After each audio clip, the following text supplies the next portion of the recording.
Greetings, my beautiful lovelies. It's Emmy. How are you? It's great to see you and welcome back. Today's video is sponsored by Away. Away are the makers of luggage and travel accessories that look smart and function even better. So I first learned about Away from my husband, who was searching for a new carry-on when the old one petered out. And when Away got in touch with me to sponsor a video, I said yes right away because my husband loved his so much. And they sent me my very own bigger carry-on. This is in the sorbet orange, which I love. It's bright and cheery and very easy to spot. But not only does it look great, it functions great. The wheels glide effortlessly 360 degrees. This is what it looks like inside, and this is the function I like most about the interior, and it's this compression panel. So you can put bulkier items inside here, close it up here, and then pull on these straps to really compress and cinch everything down. Away also sent me these, and these are the compressor packing cubes, and this is in the Coast Blue colorway. So what I really love about the Insider packing cubes is that it allows you to stay organized, but not only that, it allows you to move things around and contain the chaos. So there's a lot of traveling happening this time of year, and I think something from Away would make a terrific gift. Smart, practical, functional, and a great investment for traveling in the future. Shop holiday savings all month long and go to awaytravel.com to get the best price of the season. You can also click a link down below or scan the QR code above. Big thanks to Away for sponsoring this video and for allowing me to make better videos for all of you. Alrighty, my lovelies, today we're going to be baking some bread, but bread that looks like a potato. When I first saw this bread, I was so charmed because it looks just like a potato. I love look-alike foods. I've done a few in the past, namely with bread. I've made bread that looks like a banana and bread that looks just like a tangerine that you can peel the skin off the bread. It looks so much like a tangerine peel. Super proud of that video. That recipe was incredible. Really, really impressive. But today we're going to be making a vegetable. We're going to be making a potato. This bread looks just like a potato, and it is filled with a cheesy, bacony potato filling.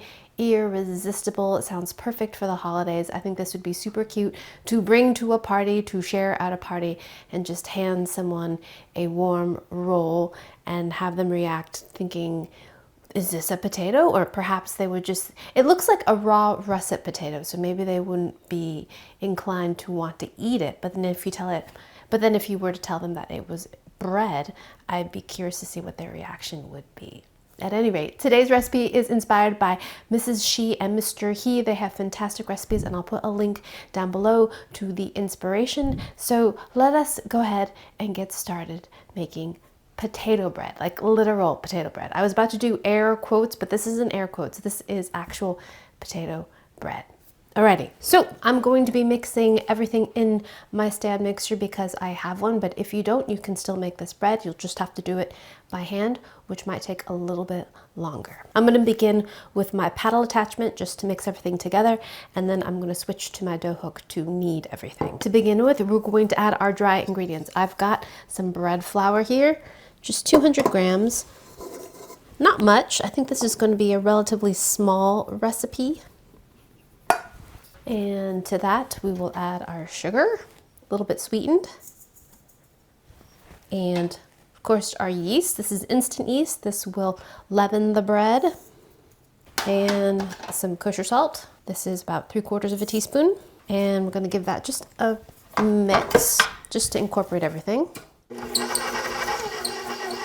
That's kind of a terrible squeaking sound.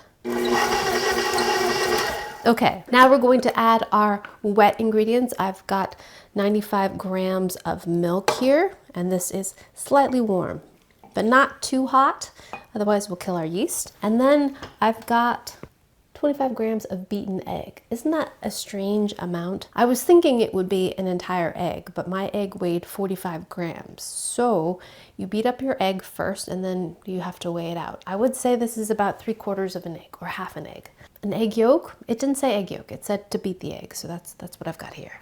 So in goes the beaten egg, and then we're going to mix this.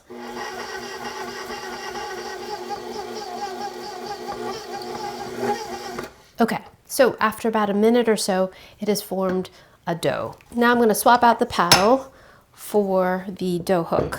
So we're going to knead this for 10 minutes on low with the dough hook.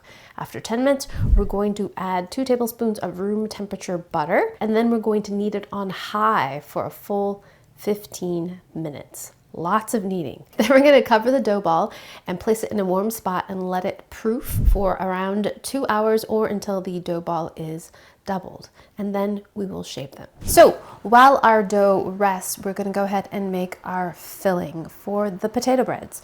We've got 2 actual potatoes. These are 2 cooked russet potatoes. Our breads will hopefully look a bit like this once they're baked.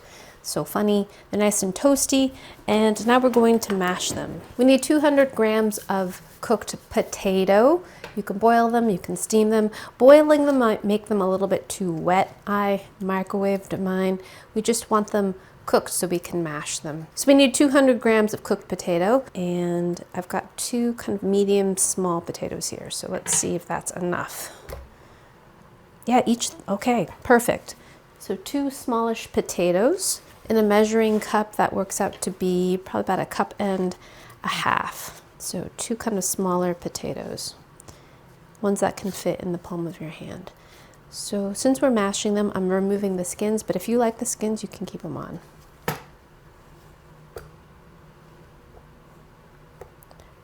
Oh, perfect. Perfect, 202. Into my bowl, and I am going to use my potato ricer to mush them. If you don't have one of these, fine, you can mush them with a fork or a potato masher. I like this tool because it's effective, and I just happen to have it, so why not? It guarantees that you will not get lumps. But your potatoes have to be very soft, otherwise they won't mush. Like I am having trouble mushing them. Okay, here we go. Good workout. Scrape all the potatoes off. Perfect. Now I'm going to pop this onto the scale for the other ingredients. I'm going to add some salt. How much salt does it say? 2 grams of salt. So that's about half teaspoon. Some pepper. I like a lot of pepper, so I'm going to add a lot. Next, we're going to add some butter. It says 10 grams of butter, which is just about 2 tablespoons. And I'm going to cover the butter with the hot potatoes so that it melts. Next, we're going to add some cheese, shredded cheese, 25 grams. Oh, not very much cheese at all. So that's probably about a scant 1/4 cup. And some bacon.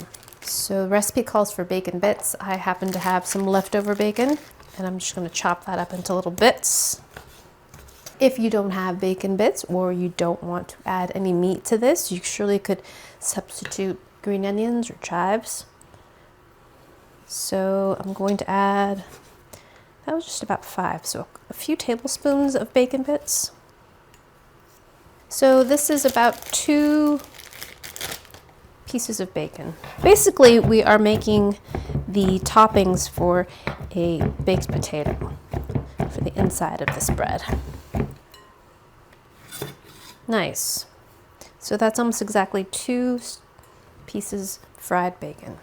Okay, now we're just going to mix this all together.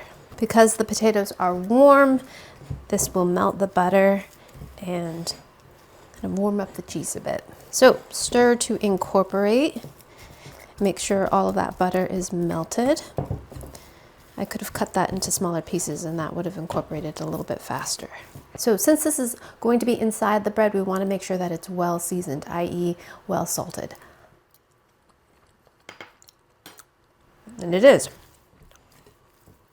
There's some salt in the bread too, but fillings, in my opinion, should be well seasoned because there's going to be a crust or something surrounding it. So it needs to be saltier than you might expect. We do have a good amount of bacon in there as well. Okay, so we're going to divide this into 8 equal pieces. So 4, and then each 4 in half. See that? And then roll each one of these into a ball. And the recipe specifically says a russet potato, a baking potato, one that's nice and fluffy, not too waxy. which I think is a good call. But to be honest, if you don't have one, I'm sure you could substitute it for potato. It's fine. As long as it's well seasoned, you're going to get the vibes of a baked potato, right? Okay, so now we've got our 8 potato balls. Next, we're going to shape our dough. So here is the dough after it has rested for a couple hours, and it hasn't risen all that much for me. This is a very interesting dough. It's very stiff. I was expecting more of a brioche style dough because it's enriched, but this is drier. So curious, very curious. It is soft, but while it was kneading in the mixer, it was pretty dry. But I rechecked my measurements and I did follow it. So I'm gonna divide this into 8 pieces.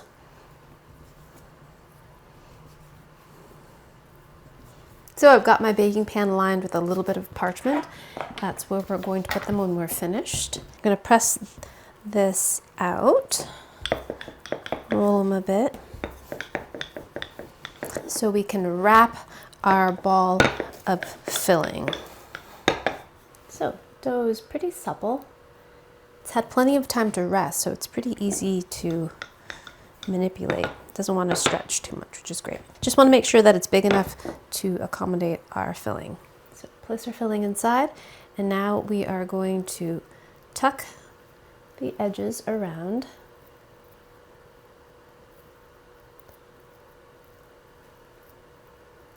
Like we're making a dumpling.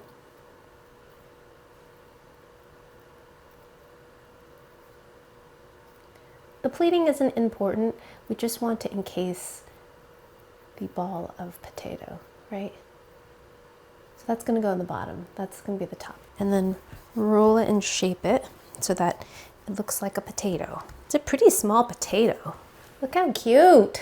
Looks like a new potato. Oh my gosh. Now we're just going to place it on our baking tray to rest for a minute. Oh goodness. It's going to look even more potato-y in a second, but let's fill them all first. So let's repeat. Going to take our dough, roll it out, place our filling inside, and draw it up and pinch, just as if you were to draw up a drawstring purse. This dough is interesting though because it's almost more like clay-like. Very stiff. All right, I'm going to continue with the rest of these, and then we will put the finishing touches before we bake our spuds, our pseudo spuds. Alrighty, see you in a little bit, lovelies. Our little dough balls are now filled with potato. They look so stinking cute already, but not quite finished yet. Because the finished result of our potato, we want our potato to look like this. This is an actual potato. It's a bit dusty, brown, a little bit lumpy. And we're gonna achieve that by combining 2 tablespoons of regular old flour with a tablespoon of cocoa powder. That's gonna be our dirt finish. Mix that up a bit. Now we're going to roll our dough balls in there, get them all coated. Look, it's already looking dusty and cute. Now we're going to take a chopstick and poke a few eyes, just a couple dents in there. Eyes to make it look a little imperfect, but more potato-like. Pretty stinking cute, eh? And then we're going to bake these in a preheated 340-degree oven. Interesting, a little less than the typical 350, and bake them for 20 minutes. We want to cover them loosely with some foil so that they don't brown. We want them to stay dusty and potato-like. Alrighty, lovelies, I'll be back once our potato breads are cooked. See you in a little bit.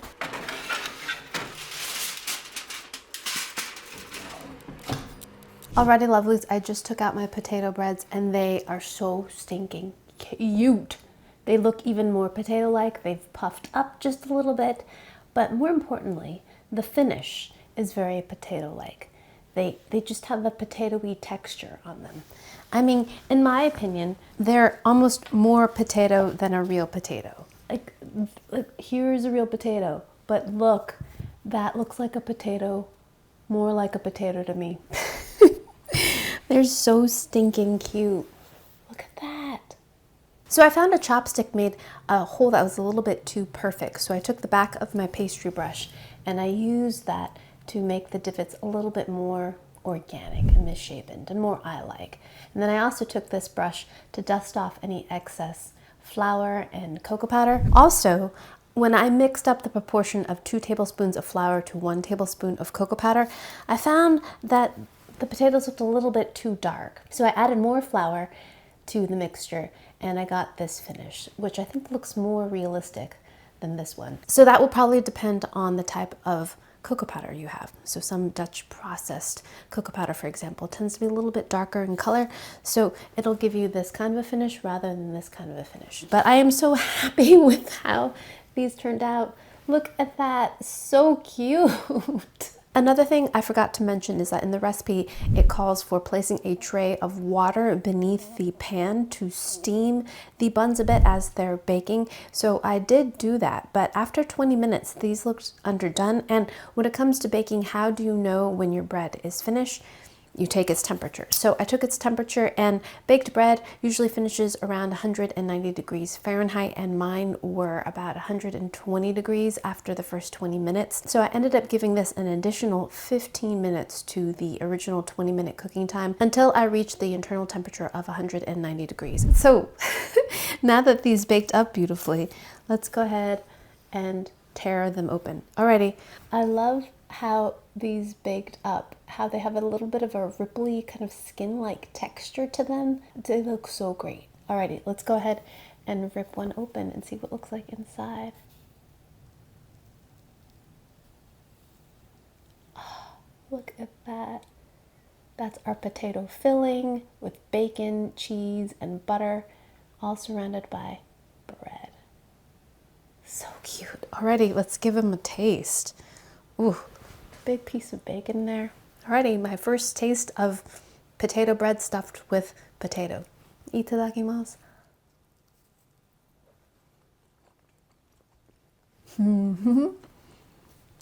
I was very curious if that little amount of cocoa powder would impart any cocoa powder flavor to this, and it doesn't. It doesn't taste like chocolate at all. All you taste is that fluffy, potatoey filling that we made, which is infused with bacon, cheese, and butter. It's rich, but not overly so. It doesn't feel too decadent or too rich.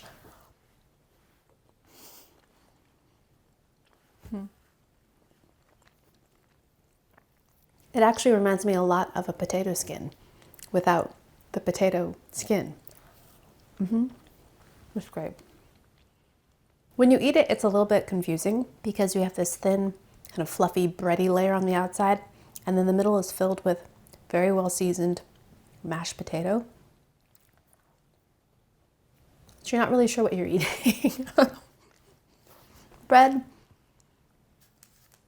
potato skin, mashed potatoes, delicious.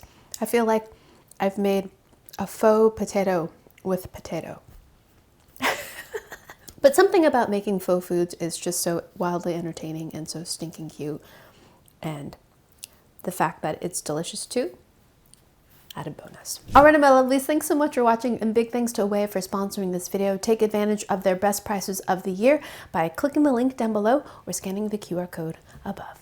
Thanks again for watching. I hope you enjoyed that one. I hope you learned something. Please share this video with your friends. Follow me on social media, like this video, subscribe, and I shall see you in the next one. Toodaloo, take care, bye!